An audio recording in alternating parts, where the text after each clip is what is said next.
Christmas Eve, everybody! Welcome to a little impromptu Christmas Eve OHIO podcast live. I hinted we might do this earlier in the video tonight. I wasn't sure how I was going to be feeling tonight. And just to be quite honest with you, I wasn't sure how the wife would be feeling tonight. But I kind of got the nod and the go ahead. So we're going to go ahead and have a little Christmas Eve party tonight. Joining me is my co-host, my partner in crime here at the OHIO podcast. Hello, wild man. Hello, yeah, as you can tell, I'm fresh off of a Christmas party just a little bit ago. So Yeah, you're looking rather got festive. got my festive dapper sweater on here today. Lost my hat somewhere, which is bad because man, the glare coming off this head tonight, that's primo glare. Get you one of them 2nd and 7 beanies. I actually do have one up here. My wife Yeah, didn't take it. throw that on there. So I got some interesting topics tonight, some Christmas topics tonight that if we want to dive into a little bit, maybe some arguing. The two Erics are going to go after Chris, Eric Osbeck and myself when it comes to Die Hard. That'll be fun. We're going to talk about if who's the most elf on the shelf coach in college football. Maybe maybe we can talk about that. We can talk about what we want to see find under the Christmas tree in a perfect world tomorrow, right? What we're thankful for this Christmas. We got a lot of things we can talk about just for fun tonight, man. So I'm looking forward to this evening. I hope you are as well. We'll see how long we go. But hey, man, 25 of you already and you watching us on YouTube just for fun. Just for fun. I mean, we weren't even really trying to do anything serious tonight. We just wanted to have a fun night, hang out with all of you guys for those who didn't have anything going on this Christmas Eve, and give you some entertainment value. So, Merry Christmas, Chris. Merry Christmas, Eric. It's a wonderful, wonderful day. You know, Yes. you.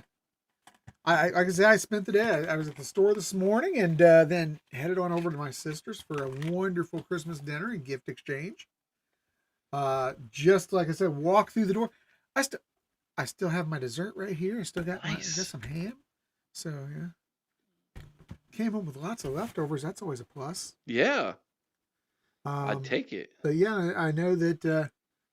Yeah, I gotta say, I feel this year more than any other that I really have a lot to be thankful for this year at Christmas. Uh-huh. I'm feeling very blessed, and I can't think of a better thing to do than sharing this right now. We just went through the Christmas lights down here in Marion, so I'm feeling very festive. Was that any good? Wasn't bad. They've improved it over the last couple of years. So, yeah. Why? Why are we starting in on me already? A man goes, why? Just no. I'm in a good mood. We're not going to go down this route tonight. What I missed it. What did he want to jump in and talk about? Me wearing Notre Dame colors. I am wearing the traditional Christmas colors. Oh my goodness, that's hilarious, dude. That's so funny. Well, maybe we should invite one more elf onto the program. What do you think? He's going to have to be an ornery elf. We need somebody to liven this thing up. Do we have an ornery elf available? That's you, bro. You're the ornery elf. No, What I'm are you the angry talking about? elf. Although I'm in a great mood tonight. Well, what elf are you, Bart? That is an ornery elf right there. I'm a fat boy elf. That's what I am. Merry Christmas, Bart. Hey, you too. You know, I am thankful for Marcus Freeman being a heck of a coach at Notre Dame. That's what I'm thankful for. I'll be thankful when he goes to the Giants and I never have to hear his name again. Hey, can I tell you something real quick? Absolutely. My wife is in there wrapping presents in my little studio room. So guess where I'm at? Looks In like her- you're on the back porch. I'm Are- in my bathroom. That's awesome. Are you on the toilet? No, I'm not on the toilet. Oh, okay. I have a huge bathroom that's connected to my bedroom. And I said, can I go out into the kitchen? She says, well, no, I'm about done. It's like, can I do it in here? She's like, well, I'm going to be for a while. It's like, okay, I'll just go in here. So The acoustics are great. We're in that bathroom. I kid know. you not. It's It sounds. awesome. But the great thing is, if he has to drop a deuce, he's right there and doesn't even have to go off the air. Yeah. Well, it's actually pointed to that. So if I ever go back there and I'm doing it, I mean, you could get a live show tonight. So Well, this is a live show, so it would be a double live. so yeah, I did my stepdad duty tonight. I actually put together a Christmas present. Oh, Got What'd you put together? I got my stepson a e-bike. Nice. oh, And his buddies have one in our complex here, and he's never had one. So I went to work and put it together and brought it home, and yeah, so I got nothing going on tonight. So I gotta Well- tell you what a good dad I am. This is what I bought my teenage children for Christmas. Just some of the things to stuff in their stockings. You ready for this? There you go. You know, we get together every year as a family and do. Have you guys ever played left, right, center? Oh yes. Every Christmas, everybody brings 3 lottery tickets, and then whoever wins the middle gets all of the lottery tickets. And Nice. of course, they never win anything, but you know. Chris is on a roll right now, man. He told me he won again this week. Is Bart number 1 or number 2? No, Bart's number 3. So number 3 is taking a number 2 right now. Right. Good to have all of you in the chat with us tonight. Let me acknowledge everybody. Tyler, Ed, Mean Green, Eric Osbeck, Jeffrey. Good to see you. Jim, good to see you tonight as well. Buck Vader's with us. JK Runner, Jeffrey McDowell. Good to have you with us this evening as well. Jennifer, welcome in. Farah. Ryan Wickerham. Boy, we haven't seen you in a Wick, while, what's up? Ryan. Good to have you with us this evening as well. I think, did we get everybody? Did I mention Farah? She says Did Merry you mention Christmas. Coconut? He's in there. Is he in there? I haven't seen his yet. Derek, boy, we haven't seen Derek in a while either, man. Good to have you with us. Good to see you. RK Mangoes, what's up, Rocky? Anthony, good to see you tonight.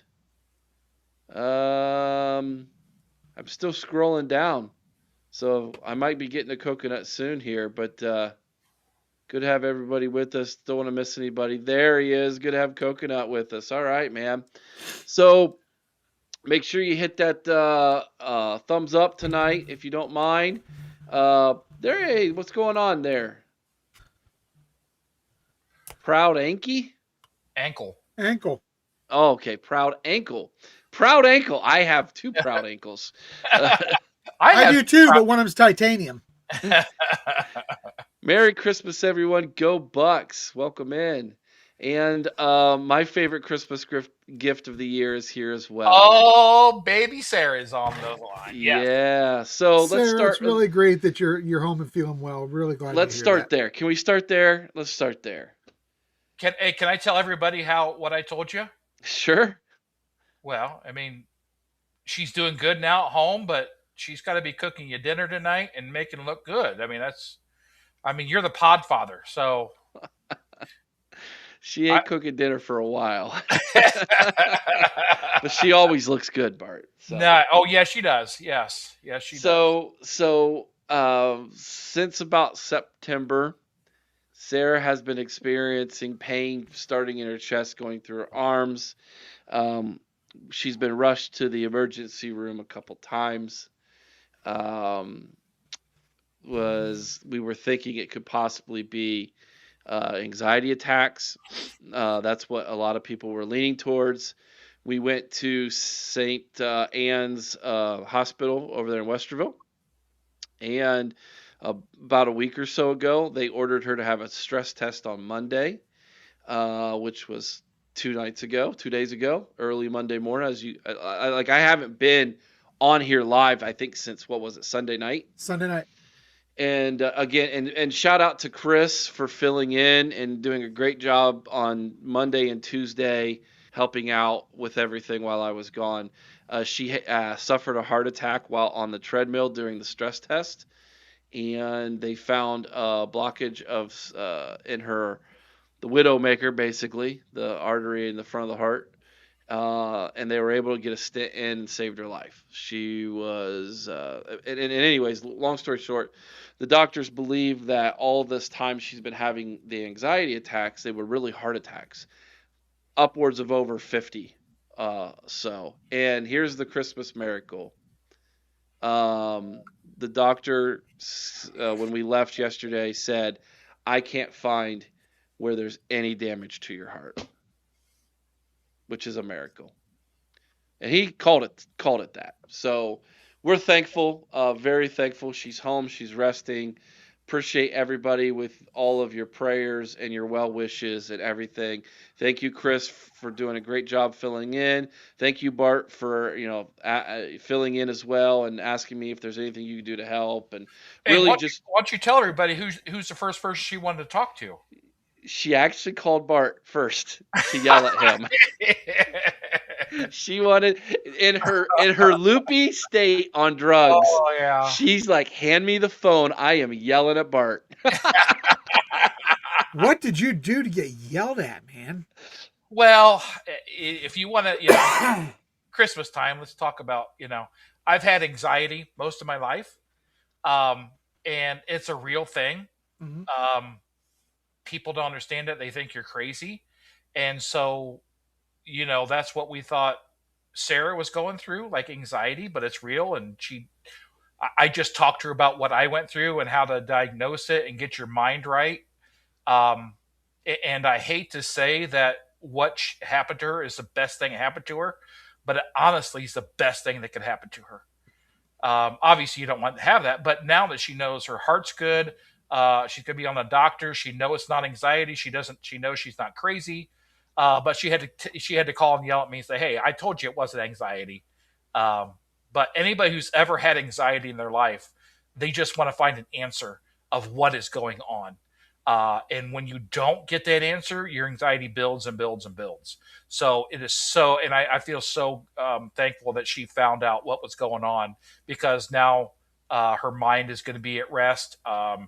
She's under the great doctors. Her heart's 100% open, no damage. And so, yeah, I've been anxiety free for, I don't know, probably 10 years. I went to the hospital a couple times, emergency room a couple times, and people just say, hey, it's all in your head. It's like, yeah, I know, but it's a real thing. Yeah. No, we're very thankful, and all is well, but she is crazy. She chooses to love me and be married me, and I tell you, this is so funny. I will share this because it's absolutely hilarious. So she's back there taking the stress test, and this guy comes out, and I'm in the waiting room, and he says, Mr. Boggs, I need you to come with me. And I thought, that's not good. And I go back there, and she's having an episode, and so I immediately just think, oh, this is normal. This is what she's always having, right? Which was, but Sarah, love you, Bart. I'll never hold your desire to help me against you. I go back there, and I think she's just having another attack. Like, I don't think it's a heart attack. I don't know. Of course, the doctor, the nurses, they're all, they know what's going on. I don't. They call the 911, the ambulance, at their own facility to take her through the parking lot in the ambulance. I think it's an extra charge is what I'm going through my mind, but what do I know, right? I guess it's the fastest route to get from that facility to the ER, and then the cardiology lab or whatever, wherever she's going to have a surgery. And these two young MTs walk in, maybe late 20s, and I'm like, me, I'm just going to make light of no matter what situation I'm in, and lighten the mood. And so I say to her and to them, ain't she sexy? As she's being rolled away. Oh my And God. then I get over to the main hospital, and I get like greeted by the chaplain, and I'm like, and I get ushered into a room by myself with the chaplain, and then I'm thinking, oh, that's not good. Um, did something happen? And then the thought crossed my mind: did I just give my last words to my wife to two young MTs saying, "Ain't she sexy"? Was that the last thing I was gonna say to my wife? What, she had to have a smile on her face when Yeah, if she heard you and said She that. did. She did. Oh She thinks I'm a goofball. oh yeah. she's right. What? You're a That she's goofball. sexy, Chris? That you're a goofball. Oh, okay. By the way, your wife's post from yesterday. About I was with her in the car when this happened. Oh my gosh. I'm the one who said to her first, "Is that your sister?" And set this in motion. And you should have seen the look on her face. And let me tell you how this goes. She goes running. I mean, on a full sprint to go up and hug this woman, who she thinks is her sister. She jumps out of the car, runs to her, runs around the front of her car towards the gas pump. There's another vehicle here. And then I see her come screaming about twice as fast, running back up the other side. And she gets in the car and she looks at me and goes, "I have no idea who that woman was." And she gave her a hug. Oh, it's a great post. It's a great post. All right, guys, let's dive into some topics. Thank you so much, everybody, for being here. First of all, do. Eric, Okay, how great is this? High State fans, but just people in general, the great people we have. You two, the people in the chat. How great of time do we live in that we love each other? Talking about Ohio State football, treating each other good. And you know what really brought me in is the conversation that Chris and Mr. Martinez had the other day. Respectful that we can disagree on major topics and still come together and treat people great.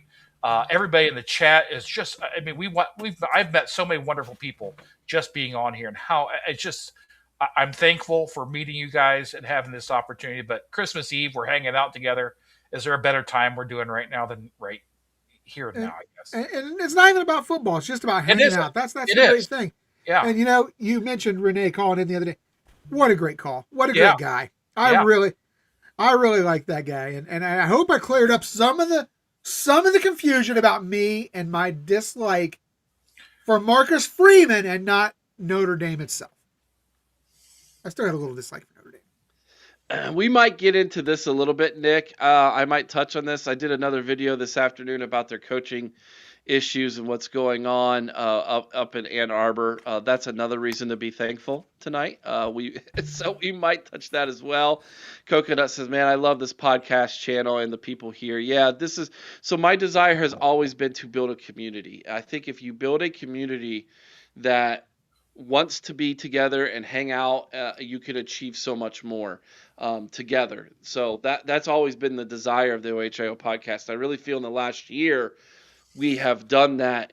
We have seen this community really explode and start to flourish. Really excited to see what's going to happen in 2026. So let's talk a little bit about what we're thankful for as Buckeye fans.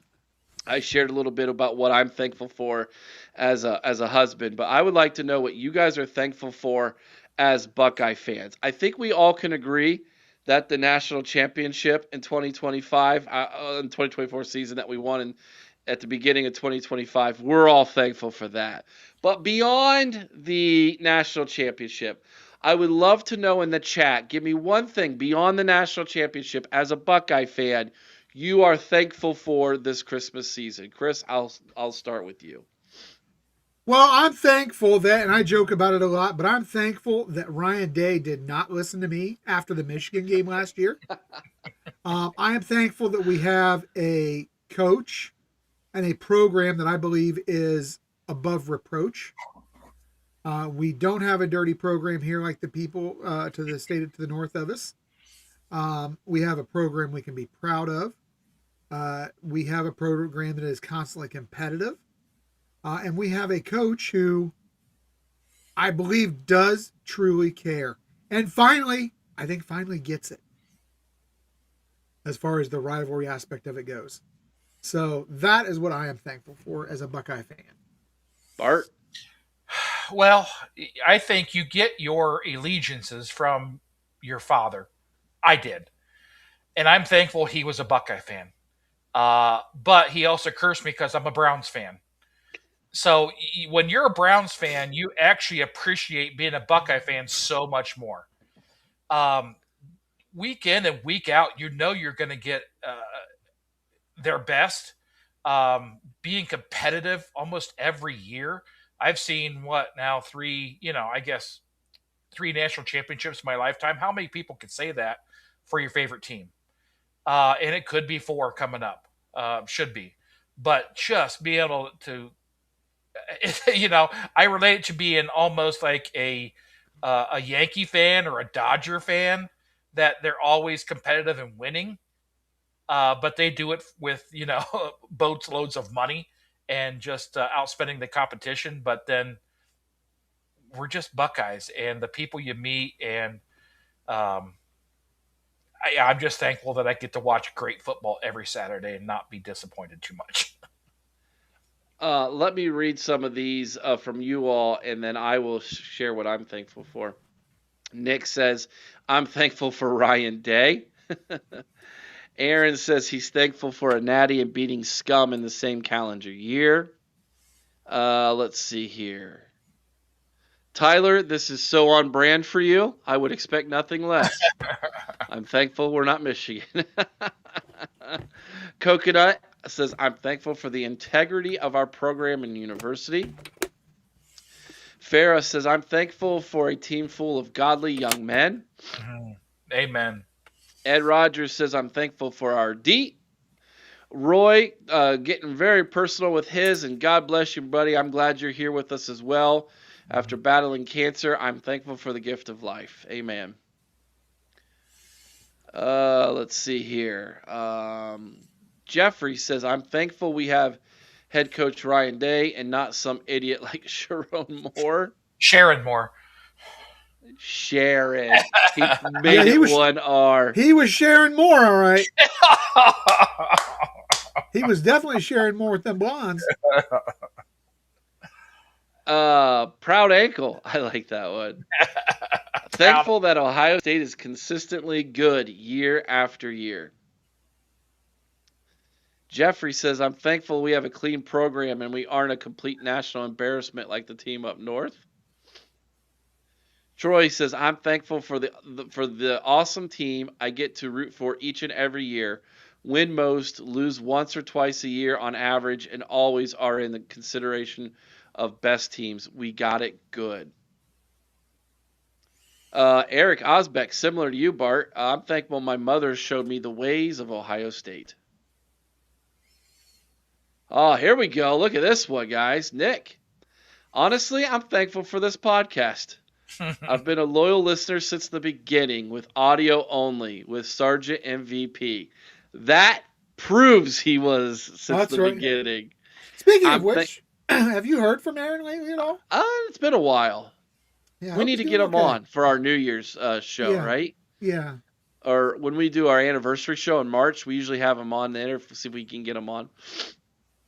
I'm thankful for being a Buckeye fan and thankful for an outlet with the fans. Indeed, man. Deb and Paul says, thankful for beating TTUN, Brutus Script, Ohio, and the Christmas Brothers, Ohio State, who have an amazing example for the Christian Brothers, Ohio State, who have an amazing example for the rest of the world of football. That's why we are hated, but we don't care. Rocky says, I'm thankful to be above to see a 25-year dynasty, a Heisman winner, and 3 natties. Go Buckeyes. TG says that she's thankful for Ryan Day. Good to see you here tonight, TG. Ryan Wickerham, our buddy Ryan, he's thankful for life, my family, kids, and my friends. And one of the best tailgates in Buckeye Nation, hands down. Yes, it is. Can we also say that how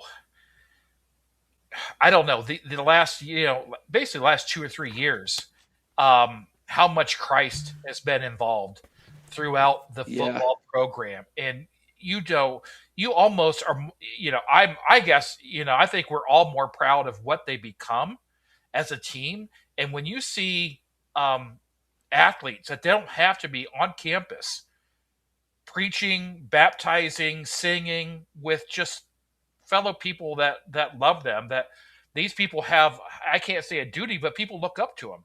Hmm. And they're setting a great example to young people, 18, 19, 20-year olds. And what other program is outwardly speaking that? And it's so awesome to see and hear. Yeah, they have that platform and they're using it Oh my gosh, yes. in a positive way for the right reasons. And that is something to be very, very proud of. It just all goes to show the character of this team under Ryan Day. It really does. It's a part of the culture at Ohio State, such a huge part of the culture now. And that's not changing anytime soon. Master Teague contacts Yes. me. I still talk to him regularly. We need to get him back on the program. Master comes back to campus quite often, back to Columbus quite often. Mean Green says, I'm thankful for the OHIO podcast and everyone associated with the OHIO podcast. Go Buckeyes. Thank you, buddy. We appreciate that. TG says she's thankful for Ohio State being an amazing, clean program and culture. Obi says he's thankful for Christmas, for this podcast, and the new Patreon page. Been for a long time and looking to stay here as long as you all are here. Well, we ain't going anywhere soon, that's for sure. JK Runner says thankful for my family and the OHIO podcast community and celebrating a national championship and hiking to Everest Base Camp. What? Gotta hear about that, JK. I'm losing my breath just thinking about that. Yeah, I might have just had a small heart attack.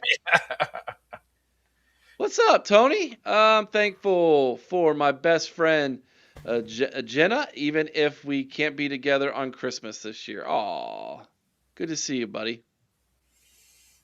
I'm thankful for Bert's mom, who gave me one of those great OHIO podcast t-shirts. All right, here's what I'm thankful for from Buckeye Nation.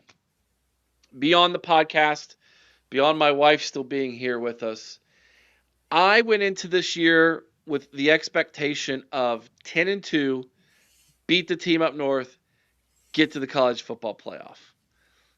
Mission accomplished. They went 12-0. They beat Michigan, and we're in the college football playoff. In my mind, we're playing with house money now. That from here on out, I'm just eating cake, man. Like, that's how I feel about whatever happens from here on out. I feel like this team has achieved so much more than I thought they could. Given where we were at the beginning in the offseason, I didn't have the same kind of expectation on them that I did on last year's roster. And so I'm thankful that we finally got the whole Michigan crap off Ryan Day's back. And beyond that, it seemed to break their program when he did. I'm not thankful for that. I just wanted to beat him. But sometimes when you shine a light on something, Bonus. which is what happened in Ann Arbor, Ryan Day shined a light on things. That next press conference on that Tuesday following the game, he shined a light on their program, and it imploded. Oddly enough, it was a black light that they were shining all through Sharon Morrison. Oh my gosh. Bart, what are we going to do with this guy? How much eggnog did you drink tonight? I'm not an eggnog guy. I don't like eggnog.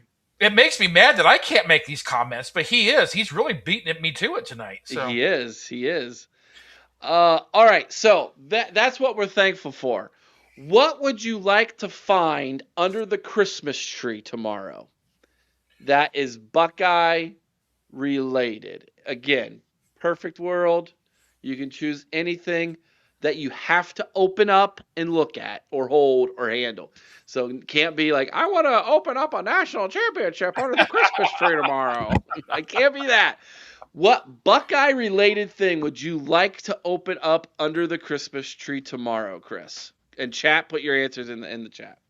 Man, this is tough because I have a pretty good collection. You have a phenomenal collection. But I'll tell you what. The one thing I would like to open up and have, and I've seen one that's out there and actually been authenticated. And it is a autograph photo. It's a 16 by 20 of Jeremiah Smith, Julian Sand, and Carnell Tate, and it's autographed by all three. Ooh. Who are they again? Jeremiah, Julian Sand, and Carnell Tate. Carnell. All three autographed it. That's what I would love. But last I knew, the guy was asking $5,000, and I don't think that's out of the realm of possibility. What? That's a lot. It is. Bart. Well, I would like to open up my winning lottery ticket that I played tonight. I am going to be the Dave Portnoy Except of that I Ohio got it. State. Oh, there it is. Okay, I was like, how's this going to relate? We are going to lead the freaking world at NIL, baby. I'm just telling you. We are going to be the kings of every podcast. And anything anybody wants, Ohio State-wise, NIL-wise, it's done. I'm going to go around and just taste everybody's pizza and be a jackass my life and do that. So, Bart, you're going to have to take lessons from me. You're just not mean and nasty enough to be Portnoy. I know. But can you imagine? I mean, I did play the lottery. I did too. Can you imagine if one of us won, where we could take this podcast? Oh, I'll tell you, Eric, that all studio. All of a sudden, like, you want Chris Henry? Okay, well, here's $5 million, Chris Henry, for your NIL. That would be just, I don't know. Money doesn't change a lot of things, but it could make you a better Ohio State fan. Oh, man. So last year, shout out to my friend in the chat. He knows who he is. Last year, I think it was last year. Might have been the year before. I think it was last year. I got my hands on the holy grail of Ohio State memorabilia. I got an authentic autograph of Woody Hayes. Yeah. Are those hard to find? Hey, Bart. Boy, yeah. Two of the three people on the screen right now have one. Well, why can't all three? You got an extra one, Chris. So I paid for mine. Yeah, so I did too. I got it though, and I cherish that thing, man. Can't wait. I haven't even put it up. I still have it kind of like in hiding. But tomorrow, the next best one after Woody Hayes is an autographed Jim Tressel sweater vest. That would be on the oh my, this was a great Christmas gift. Can I read a couple of these? Yeah, I'm going to. Yeah, I'll go through them here. I just love Buck Vaders. Okay, we'll get down to it. Tony says a signed game baller jersey from the 2002 National Championship. Chris could probably hook you up. I probably could. It would take a little work. You know what I do have? I have a autographed poster, autographed by Jim Tressel of the National Championship. You got that for me? Mm-hmm. I got several Jim Tressels. Eric Osbeck says a signed helmet. Nick says an autographed helmet. Who do you guys need, man? I can hook you up. Yeah, who like be specific here, man. This is Christmas time. Obi says signed jersey of Eddie George or a signed picture of Eddie George. I could make that happen. Tyler says, Eric, I wish I could have that. I told you my favorite trophy is the next trophy. He did say that the other night. Deb and Paul says a couple new Buckeye winter jackets. Nice. I could probably hook that up. So Bart could probably make that happen. Jennifer says I got a reusable Buckeye tumbler from my coworker. Cool. You know what's almost as good as that though, Eric? Is an OHIO podcast reusable tumbler. Ooh. I can make that happen.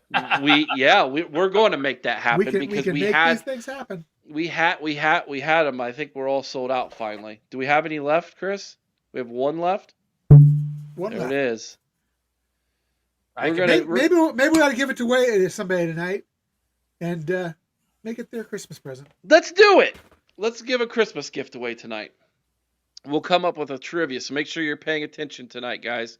And we'll come up with a trivia question. We'll see if someone can win it tonight. Bobby says a podcast OSU jersey signed by my favorite host. Aww. Can I ask you who her favorite? So she's going to ask everybody except for Chris. Hey, Everybody except just for so me. you know, Bart, we've got autographed Wildman jerseys back here. It's just not autographed by me. It's autographed by a bunch of Buckeyes. That's awesome. That's pretty cool. Tony's going to be calling you, Chris. He needs a new zip up. Well, if we're Buck talking Vader. Vader has been on Sydney Sweeney the last couple. Yeah. When I asked the other night what they wanted for Christmas, Vader wanted Sydney Sweeney. And you know what? That would be a hell of a present to open up under the tree tomorrow morning.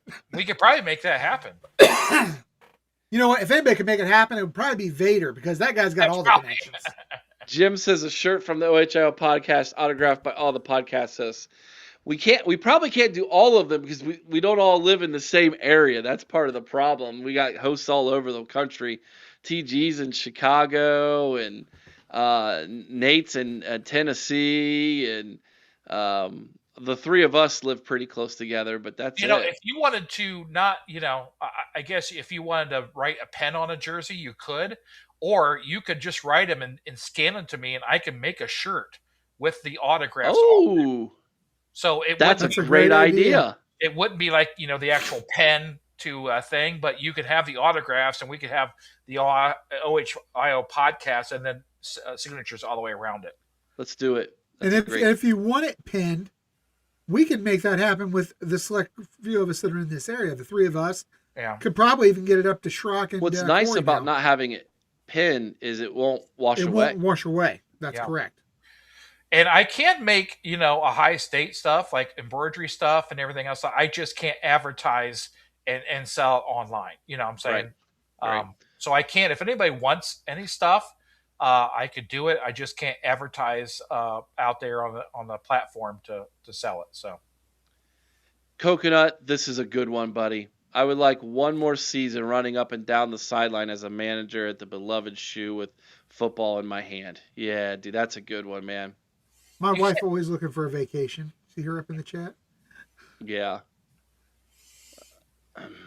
I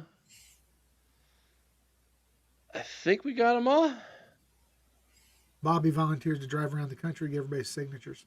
JK Runner says sign a sweater vest frame worn by Tressel from 2002 National Championship game against Miami. That sweater vest is worth probably he might Tens not of even thousands. He might not even know which one he wore at that time, if you know what I mean. So I don't know if that one even exists, that specific sweater vest. Coconut says, my brother and I got Coach Hayes' autograph too. He spoke at our high school way back when. That's cool. Okay, I think that's all of those. Oh, here we go. Roy, I have a lot of the stuff the guys are talking about, and I am having a huge Buckeye memorabilia sale. There you go. Look him up on Facebook. And Roy, I need to get a hold of you too, buddy, because we need to talk some prices on things. Because I'm after some of that stuff you got as well. And Bobby's willing to drive around the country to get those autographs. Jeffrey asks if Bobby is Chris's wife. Yes. Mm-hmm. Yep. Indeed she is. 199 super chat from Speedman. He says, Sweeney in a jersey? It's fire. We do a lot of graphics here now. Can't you get a graphic up there, I'm sure Podfather? Probably could, but I don't. Not that fast. It just doesn't magically happen. Oh, I got one on my computer. If you want me to give it to you. Deb and Paul, did you see that one, Eric? No, go ahead, pull it up. So, hubby just came home tonight from hospital with a blood clot caused by second knee surgery or knee replacement. would love to win an autographed Buckeye player, something autographed by Buckeye players. I will pay for it. Well, what specific player are you looking for? Or are you just looking for something that's autographed by a Buckeye player in general? Because that's stuff that we have a lot of former player stuff. Is it hard? It's pretty hard to get current players, isn't it? Not really, but it's expensive. It's expensive, yeah. Okay. It's amazing how when they're with Ohio State, the price of their autograph is high. They leave and go to the NFL, it usually dips slightly. And then after about 5 to 10 years, it takes a major dip. So like for instance, you can get let's just use a Troy Smith, for instance. You can get a Troy Smith for about what, $50? $50, $60 for a decent autograph. When he won the Heisman at Ohio State, $250, $350. Yeah. So she said any player really. You know what? Do me a favor, Deb. Send Eric your address to the OHIOpodcast.com and we'll send something out. Give me a second. I'll look it up, Chris, while you guys talk amongst yourselves. So no, I just I think I didn't know. I told you, Chris. I just got a Keith Byers autographed jersey. Yes. And it was from the game that his shoe came off and all those yards. And my dad. Oh, that was the actual game worn from Illinois? No, I don't. I doubt it was from the actual game worn. Okay, but it had his signature with his yardage from that game. Okay. So, but my dad, that was one of my first games. That's one of my favorite memories. Yeah. I remember watching that one as a kid. So, yeah, that's an awesome piece. I know you got a Ben Hartsock. Yeah. And I actually did bring that autographed Ben Hartsock picture home with me. Oh, did you really? So that I can get that over to you if you want to get that when you go to frame it up. Yeah. So. Yeah. I looked it up real fast. I'm not seeing it, Deb and Paul. Go ahead and email me, theohiopodcast@gmail.com. Email me your mailing address, and we'll get something autographed out to you. Yeah, and I'll write it down here in the chat too, so you can see it, and we'll get you something. Hopefully, I spelled that right. Let's see here. Speedman 199. Man, what's up with TTUN boys? All right, let's dive into that. All right. Dumpster fire. Here's my take on it. I'll give you my rendition, and I'll let Chris and Bart run from here with it. Give my voice a break. I think this is what's going on. This is my take. I think everything is in limbo up there because of the investigation. In other words, I think the Board of Regents up there is on hold. They have put everything in the program on hold. Thought I was going to sneeze. Including NIL. That's been proven. In fact, Biff even said as such during his last interview. And it has been reported that players are upset, current players are upset because their NIL deals have been put on hold. Nothing's being renegotiated right now. They've put out everything on hold. So why haven't we seen Ward Manuel fired yet? I think because they're waiting for what the investigation does. And if Ward Manuel hasn't been fired yet, and there's a possibility of him being fired based off the investigation, that's why the coach's hiring is on hold. I think everything's on hold until the board gets the results of the investigation back. And if they fire Ward Manuel, I don't think they're going to want to have Ward go hire a coach and then fire him based off the investigation. I think everything's been put on hold, which is why I go back to my original advice to them. Put Biff in as an intern for a year and stop the bleeding. Like, they haven't put a tourniquet on. They are bleeding out right now. At least Biff will stop the bleeding somewhat. But I think he's PO'd because he's interviewed twice and he hasn't gotten anything in response back from them. And then he calls up calls up the press conference, and he went scorched earth on the program. He called them basically the last 5 years we're what is the word terminology used? A dysfunctional program. Yeah. I think he's upset because he wants the job. They put him in place, and they're not giving him the resources to do the job. Mm-hmm. They have 24 or 25 players who've opted out for this bowl game. Some of them will go to the NFL. The majority of them are not. They are kids who are going to be in the portal, is what's going to happen. So if they don't have a coach by January 2nd, which is when the transfer portal opens, you might see a mass exodus from this program. That is the danger that they're in. So my feeling is you've got podcasters who are trying to spin a narrative in favor of one candidate or another in hopes they can get the university to act on it so that when January 2nd gets here, that dumpster fire doesn't explode. Because that'll be what will happen. Someone is going to throw gasoline in that dumpster fire on January 2nd if they do not have somebody in place. If they get to January 1 and the investigation is A, not done yet, or B, they haven't made a decision yet, they have to put Biff in at that point. They have to. They have no other option. Jeff Brom is what Steve Deace. I don't know if you guys are familiar with Steve Deace. By the way, Steve Deace called half of their fan base the R word in his last video. Not smart, bud. He's going for Jeff Brom. Jeff Brom will win you a big game or two. He's going to lose you 3 or 4 bad ones every year.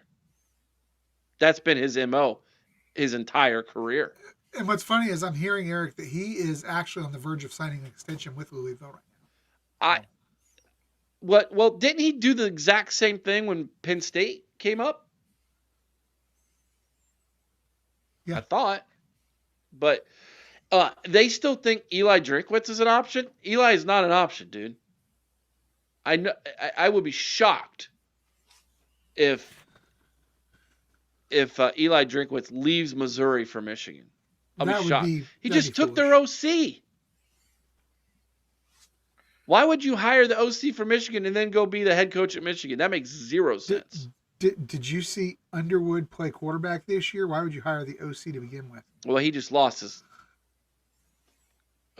quarterback anyways. But I don't know, man. I think it is an absolute train wreck right now up there. And this is all what we are seeing is that the cheaters are gone, and they were the ones running the program. And now you're seeing the ineptness of Ward Manuel. And maybe Ward Manuel's hands are tied, possibly, until they get the results back from this investigation. I don't trust that this investigation is going to do much of anything. I do not think they will fire Ward Manuel, because this is a company hired by Michigan that has been hired by Michigan before. Same company they hired, apparently, who couldn't find that Sharon Moore had cheated on his wife. And then it comes out it did. So those are my 2 thoughts. Thanks for the question, Chris. Bart, go for it. So for me, I'm 100% in agreement with you, Eric. Anybody who watched the video I did yesterday about Biff, I got the same feeling. Everything's on hold. They need to just name Biff the interim.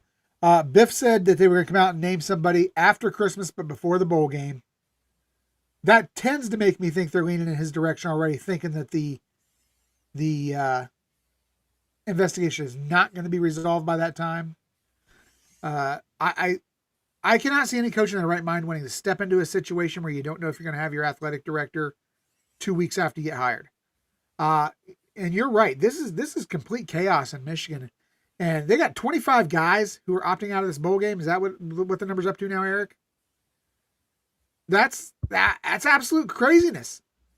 Absolute craziness that it's up to 25 guys. Real quick, we just got a new Patreon member, Deborah Ann. So Deb and Paul, thank you guys. Awesome. Welcome to Patreon. We'll get you hooked up, squared away over there. Continue, Chris. But yeah, nobody in their right mind, no coach worth their weight in salt is going to want this job. Right now, coaches are going to use it to leverage their current schools, but that's about it. The only person you might see stepped into this role would be Kyle Whittingham from Utah, who is leaving there at the end of the season. But guys, I mean, let's face it, the guy's older than I am. He needs to. He's probably on his last. Even if he comes in, he's in there as a year or two to stabilize. That's it, maybe 3. But you could do that with Biff, who's already familiar with these guys in the program, and may be able to keep some of these guys from jumping in the portal. So you're 100% right, Eric. Biff needs to be named the interim head coach, or take the interim title away. Name him the head coach. Put him in there on a 2 to 3 year deal. Let him stabilize the program while they clean out the mess. You take your lumps these 2 or 3 years. You go out. You get a more well-known, more respected head coach who can come in and draw on. Who knows? Maybe Biff's got a toughness, an attitude that might do well at Michigan. I don't think he's a guy who's going to go out and win 10, 12 games and compete for a conference title necessarily, but I think he can make you competitive. So give the guy a chance and start the process of healing this mess that is your football program. And by the way, Speedman, I saw your comment earlier. This is the definition of lack of institutional control. Everything we've seen for the last 5 years. And you know what? Their new interim head coach, Biff, basically came out and said as much. So I'm going to give you guys a take you haven't heard yet. Conspiracy theory I want to talk about. Eric, nobody can hear you. I just said Okay. nice. You said my favorite words. Yes. Okay. So they've known about this for a while, correct? Yes. Well, let me ask you this.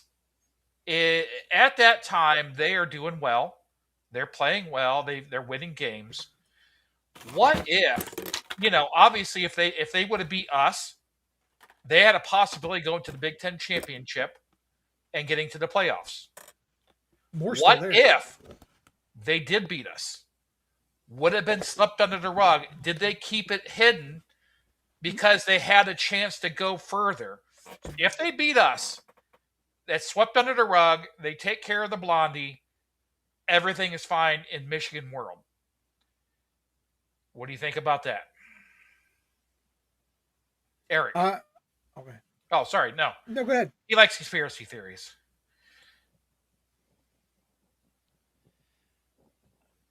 Yeah. If they've known it for a while, okay, they could fix their program if they would have just got rid of Sharon when they found out. They could have had a good chance at a good coach. They could have wiped slates clean. And if they would have lost to Ohio State, hey, we don't have a coach. We have an interim. It could have been swept under the rug that we lost to Ohio State this year. But I think they had a chance to go somewhere and do something, and they took that shot. And after they lost that shot, all hell broke loose. Interesting. Let me give you a similar take on that line of thinking, but from Ward Manuel's side of the story. Sherrone Moore was what? 7-5 last year? 8-5? 8-5, right? Because they won their bowl game, right? So I think they were 8-5. Who'd they beat in the bowl game last year? Roll Tide! Roll Tide! That's right. That was for you, buddy, in the chat. So then he goes 9-3 this year. Was 9-2 going into the game. I think Ward was looking at this from 8-5 to 9-2, maybe 10-2, 9-3. He got better. He was improving.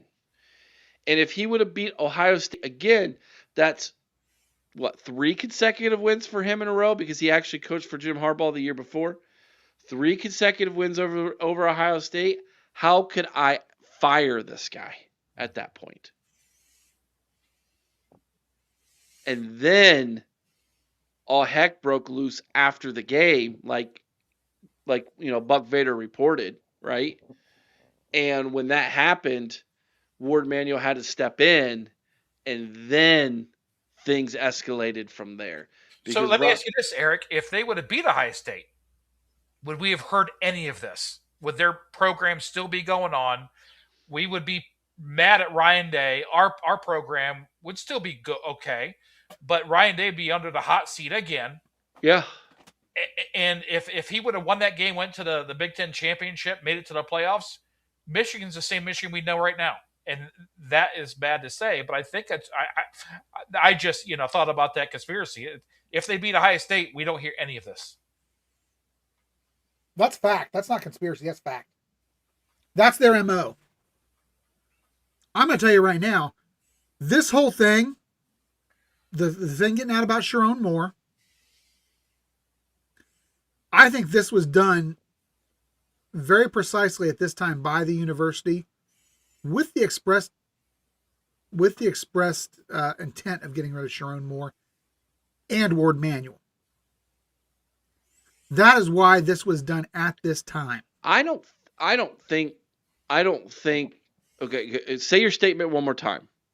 I think that this all came out, and it was very timely, in a manner to get rid of Sharon Ward or Moore and Ward Manuel both, because the university, I think, ultimately wants to get the last of the incompetent cheaters out of there. This was their opportunity because Sharon Moore was doing it. Ward Manuel knew about it. This is their way to kill 2 birds with 1 stone. And then you got the whistleblower who broke the same rule sitting in there. And I understand that it was probably because he was a direct report is what their excuse will be. Or she was his direct report is what their excuse will be. But guys, it's not acceptable on either side to be having a inter-office relationship. So she should have come under the same scrutiny and the same penalties that he did. However, she's not. I don't think Ward's involvement is like you think it is. I don't think so either. I was just going to say the same thing, Eric. I don't, because I'll be honest with you. I think the Board of Regents got embarrassed on that Wednesday when this happened, and then they started to say, well, we're going to have to do something now, because now nationally speaking, our university, via the athletic department, via Ward Manuel and his lack of control, the spotlight is being shown on it. And so now we're going to go out and we're going to do this investigation. Because the spotlight's been on it for 5 years, though, Eric. No, it hasn't. Not in their eyes. Not in their eyes. That's because they're idiots. Well, but they didn't do anything wrong. Whether they're idiots or not, in their eyes, and they're the ones that matter in this instance. The Board of Regents are the ones who matter here. Okay? Beyond Ward, beyond any head coach, beyond any podcast, beyond any media member, beyond the NCAA in this situation, the Board of Regents are who matter. They have been blissfully ignorant in this. And go back to 2 weeks ago on the call-in show, Eric, when I talked to Burks, and he said the Board of Regents is as big, if not a bigger problem, than Ward Manuel or Sharon Moore, either one was. Concerning what? He basically, and I don't know what his sources are, but basically kind of implied that they were fully aware of the program or the problems, and they just did not want to address them. Why are we even talking about Bama in the chat? Like, it's not even our topic tonight. You guys come in here and show us some respect. Ding, ding, ding, ding, ding, ding, ding, ding, ding. Here's some respect. Get out of here. We'll worry about you guys if you survive. Okay? My goodness, dude. Kurt Signetti's going to have them squealing like a pig. Hey, a couple things. First of all, if that was true, Chris, why does Manuel still have a job? Right. And because the Board of Regents didn't want to mess with it. And I'm telling you why Ward Manuel has a job. He knows where the bodies are buried. Okay, hold on. Let's back it up. Back it up. It was amazing to me that the Board of Regents was they were silent on everything. It was all Ward Manuel and the athletic department in their fight with the NCAA. But as soon as this story broke out and became news beyond sports, then they took an interest to this. Then it was like, oh, well, we better do something about this. I think the Board of Regents don't really care at the University of Michigan about sports as much as you and I and everybody else does that are having these discussions. When it embarrassed the university beyond what was happening at the Big Outhouse, then they had to step in. Now they're stepping in. Does that make sense? Do you agree with that or disagree? I agree to some extent that yes, when it became a issue as far as it's now on the nightly news, they had no choice but to do that. It forced their hand. But I'm telling you, they knew. They knew about what was going on with their football program, from the cheating on and off the field to the incompetence of their athletic director to the shady practices of their former university president. They knew it all and chose to do nothing until it became we have to do something now because we're on the nightly news. To answer your question, we have a board of trustees. That's what they're titled, Correct. Not regents. But yeah, it's the same thing. Let me float this out here to you. If the NCAA comes down on Michigan like they should have, show cause, loss of bowls, everything, they get rid of everybody who was part of that, including Sharon Moore. And they basically start over with a coach that knows all this stuff.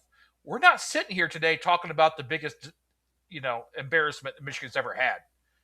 I think they are getting their NCAA punishment right now, although they made it happen. But if NCAA would have came down like they should have, we probably wouldn't be talking about this right now, if that makes sense. It does make sense. The NCAA realizes they made a mistake. They're going to fix it. Do they? No, come on. Dude, come on. No way. No. I'm not saying they're going to vacate the stuff that they should have. I'm saying they're going to address the program in the manner it should have been addressed. Dude, the NCAA you know what the NCAA is? It's a mafia family. You pay them off. Thank you very much. And I agree with that. I do. How much more can they pay, though? That's the question. A lot. How much more does Michigan have in the war chest to pay with? They have a lot. And still put a product on the field. I don't trust anything the NCAA after what happened to Michigan. I don't trust anything they're going to do, ever. I never have. And they're not trustworthy. 100% not trustworthy. You're right. No. They're inconsistent. That's the problem. Yeah. They're just as big a scum as the people in Michigan or the people in Alabama. They're like politicians. Whoever has the most influence and money, they'll do what they want. So I think we are getting there. As the Ohio State fans, we're finding out now. But it's just, yeah. Hey, Crimson Tide, just a quick question. I already took care of them. I just went in there and took care of them. If you're not going to stay on the topic of what we're talking about, then you're just here to troll. Yeah. So, bye, later. Felicia. Merry Christmas, you filthy animal. Nice. Way to segue to a movie there. I love it. Speaking of movies, Chris, I love a movie. Top 10 Christmas movies of all time? Oh, I Chris. can do that 100% easy. All right. We'll get to that here. We'll do some fun stuff here. Real quick, tonight's show is brought to you by MyBookie. Head over to mybookie.com. Get yourself $500 of bet back insurance from MyBookie just by simply putting in the promo code OHIO. Pretty simple to remember that. Ohio. Also, we're brought to you by A Place at Home. Go to aplaceathome.com/Dublin or call them at 740-472-8181 and get your loved one who needs some extra help, the help they need in their home. Maybe they need medication reminders, bathing assistance, mobility assistance, just daily normal chore things to help them. You can get that at aplaceathome.com/Dublin. Or again, call them at 740-472-8181. All right, Bart, I'll start with you first since we started with Chris on all the last topics first. Die Hard, Christmas movie or Yes. not? 100% yes. One of my favorite movies of all time. Why do you say it is? It happened on Christmas. Had Christmas theme throughout the whole thing. You can shake your head all you want, Chris. Come on. That is a great freaking Christmas movie. That is not a Christmas movie. If you can't kill somebody else in a movie, it's not really Christmas then, is it? It is not a Christmas movie. Oh. Christmas is treated as a background, as a theme, but it's not an actual Christmas movie. A Christmas movie is commonly defined as a movie about Christmas, traditions, values, problems, rather than just one single backdrop. The Christmas party, which is basically the whole premise why people want to say it's a Christmas movie, is because there was a Christmas party. The fact is, it functions as a convenient reason for the people to be in the same place at the same time. That's it. It's window dressing. This movie can go down the exact same way without that Christmas party and without any mention of Christmas at all. If there's no change to the script or the plot of the movie, when you take Christmas out, it is not a Christmas movie. I just got proven wrong, Eric. No, you didn't. Let me ask you this then. So based off your definition, Gremlins is a Christmas movie. It is not. It's a Christmas gift. He gets the whole gremlin for Christmas as a gift, which is the plot of the movie, just like you laid out. So you already... Well, yeah, no, I guess when you think about it that way, yes, I'll give you that one. Yeah, I will give you Eric. that. I will give you Gremlins. You're going to get Gremlins, but no Die Hard? Come on. Die Hard is not a Christmas movie. The party is just an insignificant backdrop. That's all it is. It's an insignificant backdrop. It has no actual effect on the movie itself. Your wife says you guys argue about that every year. Oh my gosh, this is too funny. Butterknife Bandit is saying everybody should be giving butter knives as a gift this Christmas. I can emblaze the Ohio podcast on a butter knife if anybody wants to wear a gift. Oh my gosh.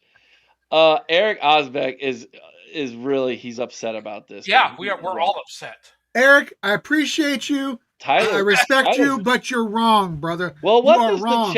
what does the chat say? I put the poll out there. It is 50%.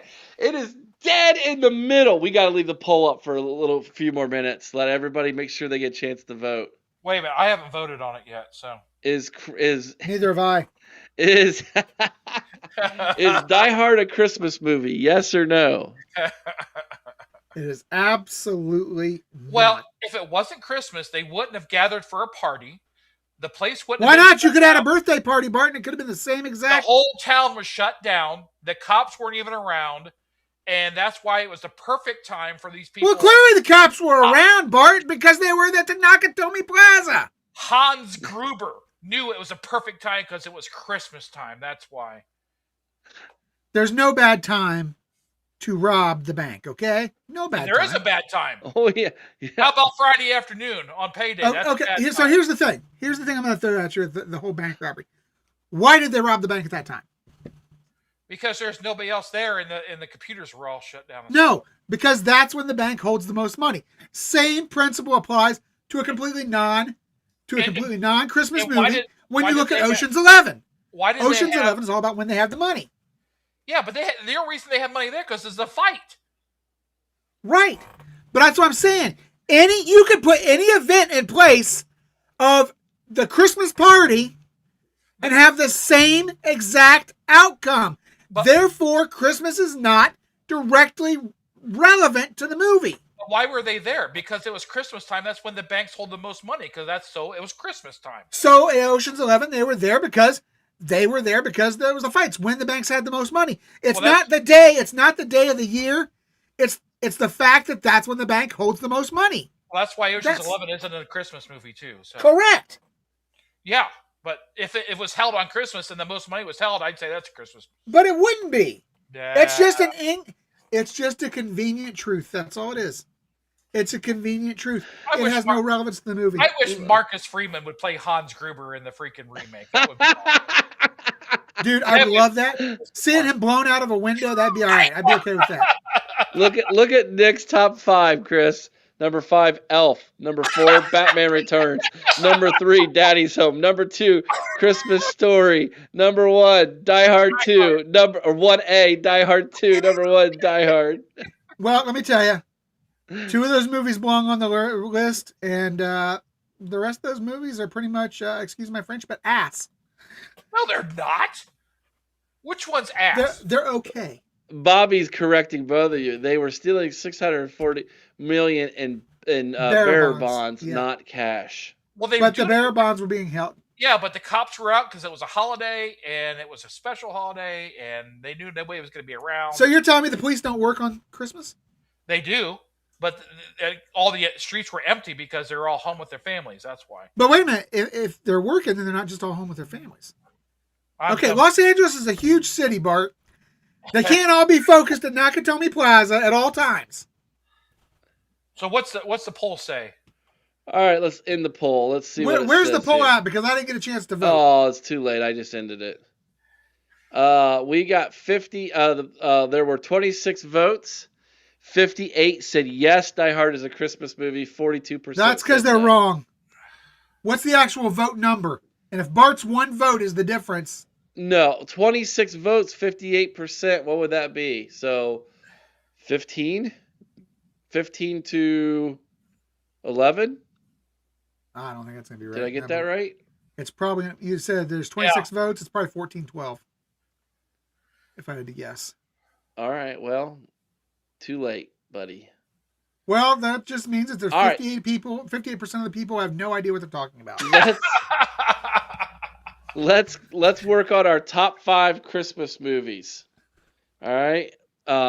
I'm working on my list right now. I'll let you guys kind of put your list together here in the next few minutes. Have any of you seen a newer Christmas movie? By newer, I mean 5 years or newer. 5 years or newer that you think is legitimately good. I like the new Christmas Story movie, that Christmas Story or Christmas Story Christmas. It was decent. I mean, it wasn't top 5 worthy, but it's decent. Christmas Story Christmas? Yeah. I never heard of that. It's Ralphie all grown up and goes back. The Christmas Story Return or whatever. 2. Yeah. Christmas Story 2. It's not 2. 2 is a lousy movie that was made back in 2012. This one has just come out in the last couple of years. Yeah, but it's the real actors. Yes, it's the actual actors are back, and it's Ralphie all grown up, and he goes back to his hometown because his dad passes away. It was pretty good. What's that one where Santa Claus has to kill all the Santa Claus goes Violent Night? Violent Night. Yeah. That's the one with the guy from Stranger Things, right? It is, yes. Yeah. I've heard that's good. I haven't seen it, actually. It's actually pretty good. And you know what? It's a lot like Die Hard, Chris. Well, and again, I haven't seen it, so I can't make a justification on it or not. Trust us on that one. I don't trust you guys I trust you guys about as far as I trust Michigan. Ooh. Oh, that's, yeah. Ooh. Or the NCAA. Bobby Ooh. says Red One. Red One's pretty good. Yeah. That's kind of it's decent. That's a Christmas movie? Yeah, with J.K. Simmons and The Rock and what's the Oh, I'm thinking of is it I'm Chris thinking of a Pratt? I different think movie, not Red, Chris where Pratt. they like have like Yeah. they're Chris like Evans. private eyes or something like that. I'm really struggling on number 5. I have my top 4, but I really want to put Gremlins in at number 5, and I know that would just make Chris blow a That gasket. won't bother me. Yeah. See, he has no problem with that, but Die Hard he does. Yeah, I think what I'm going to do is go with a different one. All right, Chris, do you have your top 5? I do. All right, I'll let you go first. Do you want all 5? Sure, start at 5 and work your way down. All right, this is not going to be popular with my son, but I'm going to throw it out there anyhow. At number 5, I've got It's a Wonderful Life. At number 4, I have Christmas Vacation. At number 3, I have Elf. At number 2, A Christmas Story. And at number 1, the original 1947 version of Miracle on 34th Street. I did not put any black and white stuff in my list. Lack of respect. That's I all know. that is. I know. I get it. Miracle on 34th Street is a classic. But I can't watch it. It just And I'll tell you, I was torn. I was torn with booting It's a Wonderful Life out at 5 and putting White Christmas in because those are both two of my favorites. But I'm going to go with It's a Wonderful Life. Bart, or do you have your top 5, or you want me to go? I got it. Okay, go ahead. Well, number 5 is going to be Bad Santa. I think you've ever seen that. Billy Bob Thornton. Billy Bob Thornton, yeah. My next one's going to be Polar Express. Ooh. I'm a big kid. Oh, man. I love freaking. Okay. My next one is going to be A Christmas Story. My next one is the number 2 is going to be Christmas Vacation, and my number 1 is going to be Elf. We have a lot of them very similar. Number 5 for me is, and this is neither one of you guys mentioned this, The Christmas Carol. Scrooge. I like the old Which 80s version of it. I think it was early 1980s. Always scared me to death when I was a kid. Was that the George C. Scott version? I don't. That was it was the early 80s. Okay. I'm going to tell you something. I've never seen Miracle on 34th Street or the other one, the other black and white one. It's a Wonderful Life? Yes, Wonderful I've Life. never seen either of those. That's Don't just waste your time. blasphemous, Bart. That's Yeah, I know. blasphemous. Number 5 was Christmas Carol. Number 4, Christmas Vacation. Number 3, Elf. Number 2, Home Alone, the original. That has nothing to do with Christmas. My God, come on. It could have happened to anybody going on vacation, left their kid at home. Come on, it's just not a Christmas story, right, Chris? Well, I could see an argument for that. I knew you could. But this is what I would say to defend that is he uses elements of Christmas to directly fight off the villains, such as the bulbs that he breaks, the Christmas, the rocking around the Christmas tree scene to chase him out. Christmas is integrated more into that than it was into Die Hard. So I can validate that one. Keep on going, Eric. I love. Here's a movie plot twist for you. The homeless guy, or the who he views as homeless, is really Jesus. If you look at it from, if that's Christ in Home Alone, it changes the entire perspective of the movie. There's an entire video that was made about this that got really popular on YouTube. Go check that out. It's really cool. Number 1 is The Christmas Story. It'll always be number 1. You'll shoot your eye out.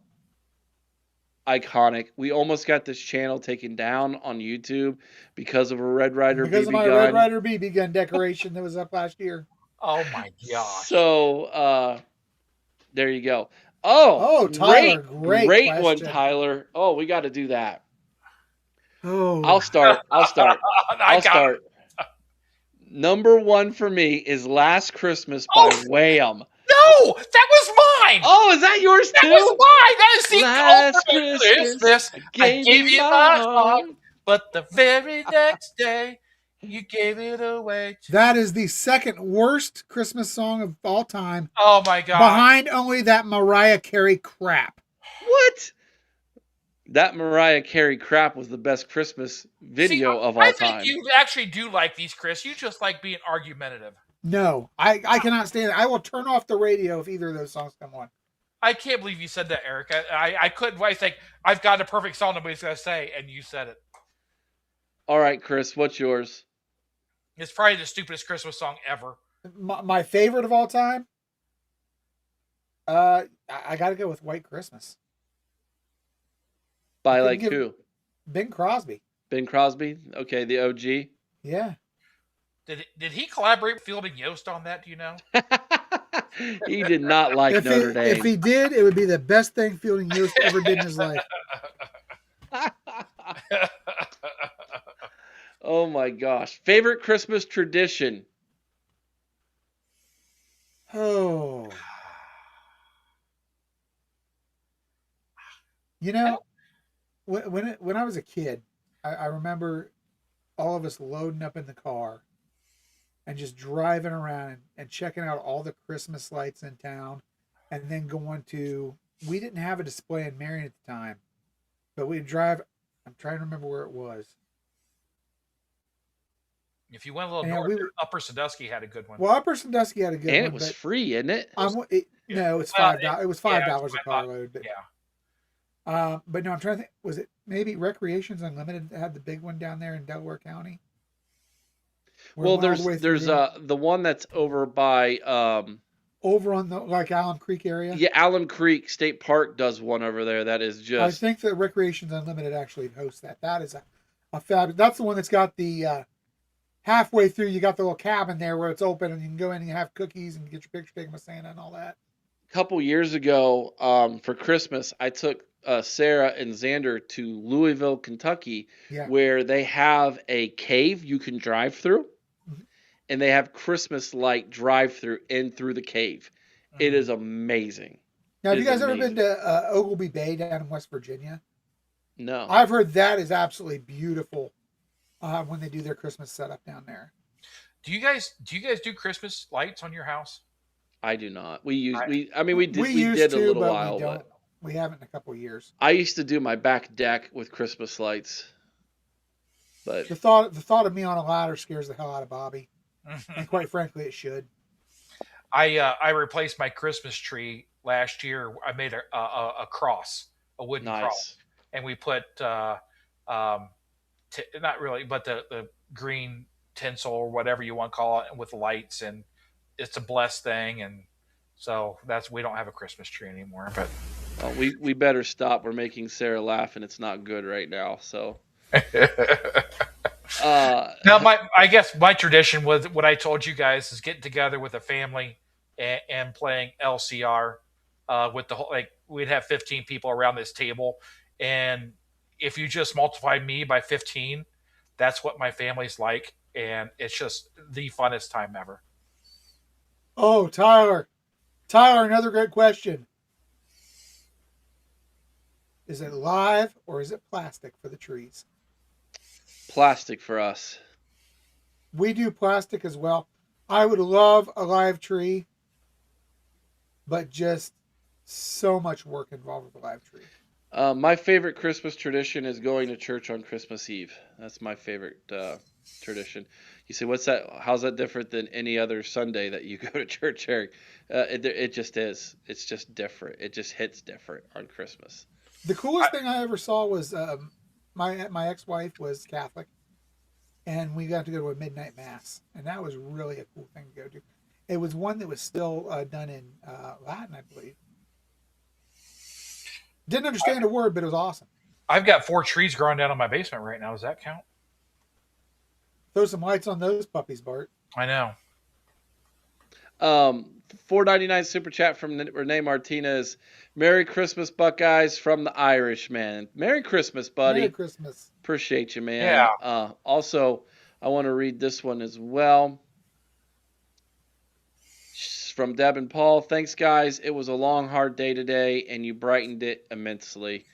Thank you. That was what the whole purpose of this was today. I know some people don't have it can be a lonely night for them, and I just wanted to provide a little escapism tonight from everything. Talk some ball, make some jokes. I was very thankful to be able to do this tonight. So thank you to Bart and Chris for jumping on with me tonight. Appreciate that on short notice. Tomorrow I will have a video over on Patreon. So tomorrow I will do a video for you all on Patreon. Just a little short Christmas video for all of you. And then we will be back at it Friday with videos and lives and more content and everything else. So please consider jumping over on Patreon if you're not already. Yes, Chris. And Eric, Friday or Saturday, the question is answered. Who is the bigger traitor? Brian Hartline or Marcus Freeman? And we will find out this weekend on Patreon. How are we going to find out? Because I'm going to tell you. Well, that won't tell me the truth, though. It'll just give me it'll tell you the truth. I have an idea. My I have an opinion, idea who it is. my opinion is truth. Coconut, my new favorite Christmas tradition is the OHIO podcast. There you go. Hey, where's Santa Claus doing right now? Everybody seen what Santa Claus is up to? I wonder if he's where he's at these days. I was tracking him earlier. You dropped the tracker, man. I turned it off because I didn't want to interrupt his progress. He was really trucking it there. He was somewhere in South America. An assumption. Renee's making an assumption that may or may not be true. All right, guys. Thank you so much for hopping on. It was awesome to see everybody again tonight, man. Merry Christmas to all of you. I will bid you all farewell tonight. We will see you all tomorrow over on Patreon for a video. We'll see you back here on YouTube on Friday. Enjoy your Christmas, everybody. Till Friday, be kind to one another. I owe someone's OH. Sing Carmen, Ohio with all your heart. Till next time. OH! I-O! Go Bucks! Okay.